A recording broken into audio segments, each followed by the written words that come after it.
Festival special मिठाई झटपट तयार होणारी आणि आपल्या घरामध्ये जे साहित्य उपलब्ध आहे त्या साहित्यामध्ये ही मिठाई मी बनवली आहे। बाहेरच्या मिठाईपेक्षा ही मिठाई अगदी टेस्टी बनते आणि बनवायला थोडा सुद्धा वेळ लागत नाही। फक्त 5 मिनिटांमध्ये ही मिठाई बनवून तयार होते। नमस्कार, स्वागत आहे आपल्या सर्वांचं माझ्या किचनमध्ये। आज आपण बनवूया काजूपासून मिठाई। रक्षाबंधनला तुम्ही ही मिठाई नक्की ट्राय करा। रक्षाबंधन आता अगदी 3-4 दिवसावर आलं आहे। बघूया या मिठाईसाठी मी काय काय साहित्य घेतलं ते। घेतले आहेत मी अर्धी वाटी काजू, अर्धी वाटी डेसिकेट कोकोनट म्हणजे सुकलेल्या नारळाचा किस, अर्धी वाटीला थोडी कमी आहे ही मिल्क पावडर। मिल्क पावडरमुळे छान टेस्ट येते बर्फीला, त्याच्यामुळे ही टाकायचीच। आणि ही आहे अर्धी वाटीला थोडी कमी साखर। साखर तुम्ही तुमच्या मनाने कमी जास्त करा, जास्त गोड खात असाल तर जास्त घ्या। मिक्सरच्या भांड्यामध्ये हे सर्व साहित्य टाकून घ्यायचं, जेवढं आता आपण घेतलेलं होतं ते।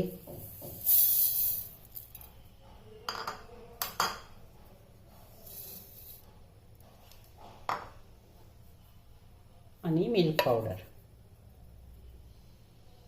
हे सर्व साहित्य एकदम बारीक पावडर करून घ्यायची। याची एकदम बारीक पावडर करून घेतली मी याची। एका बाउलमध्ये ही सर्व पावडर काढून घेते। हे सर्व पुन्हा एकदा व्यवस्थित मिक्स करून घ्यायचं। हे घेतलं आहे मी अर्धा कपाला थोडंसं कमी दूध। जसं लागतं दूध तसंच टाकायचं, एकदम दूध बिलकुल टाकू नका, नाहीतर पातळ व्हायची शक्यता असते। अगदी थोडं थोडं दूध टाकते मी याच्यामध्ये आणि याचा आपल्याला घट्ट असा गोळा तयार करून घ्यायचा आहे। ह्या चमच्याने फक्त 3 चम्मच दूध मला लागलं, बाकीचं दूध तसंच शिल्लक आहे। हे ठेवून द्यायचं बाजूला। ह्याचे आता आपल्याला 2 पार्ट तयार करून घ्यायचे। याचे मी 2 भाग तयार करून घेतले।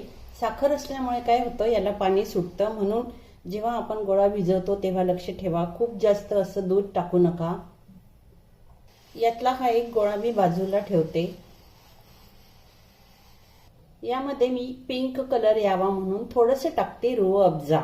तुम्ही या ठिकाणी फ्रूट कलर सुद्धा वापरू शकता, पण रूह अफजा वापरलं तरी चालतं, कारण याला ऑलरेडी छान असा स्मेल असा गुलाबाचाच येतो। हे अगदी थोडंसं टाकायचं। हे टाकल्यानंतर पुन्हा आपण याला व्यवस्थित मिक्स करून घ्यायचं। तुम्हाला जर कलर लाईट वाटला तर तुम्ही अजून थोडंसं रूह अफजा याच्यामध्ये टाका। मी आणखी 2 थेंब टाकलं होतं। आणि काजूचं आणि खोबऱ्याचं तेल सुटतं, त्याच्यामुळे आपल्याला इथे तूप वगैरे वापरायची काही गरज नाही। बघू शकाल तुम्ही ज्या भांड्यामध्ये तुम्ही सेट करणार आहात त्याला थोडासा बटर पेपर लावा, नाही लावला तरी चालतो। तूप लावून घ्यायचं, मग थोडंसं खाली टाकायचे आपण पिस्ता, काजू बदाम सुद्धा तुम्ही इथे टाकू शकता। आधी ठेवायचा आपल्याला हा पिंक कलरचा डो। याला स्पॅच्युलाच्या मदतीने सगळीकडे व्यवस्थित सेम करून घ्यायचं,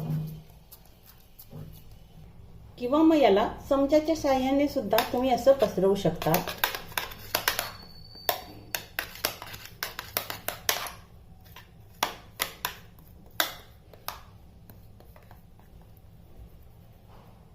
यावर ठेवायचा आता हा व्हाईट गोळा।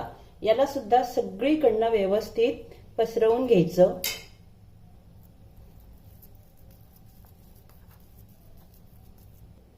सगळीकडनं व्यवस्थित असं पसरवल्यानंतर फक्त 5 मिनिट आपण याला आता सेट होऊ द्यायचं। याला सेट व्हायला बिलकुल वेळ लागत नाही, तुम्ही लगेच कापलं तरी चालतं, पण मी आता याला थोडं 5 मिनिट सेट होऊ देते।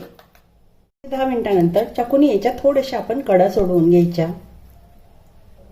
एका डिश मध्ये आपण ही बर्फी आता काढून घ्यायची। अगदी सहज बर्फी निघून येईल। पेपर सुद्धा याला तसाच आहे। कलर बघू शकाल आपण किती सुंदर आला याचा। माझ्याकडे हे चांदी वर्क आहे म्हणून मी हे टाकते, तुम्ही टाकावंच असं काही नाहीये, असेल तर टाका, नाहीतर राहू द्या।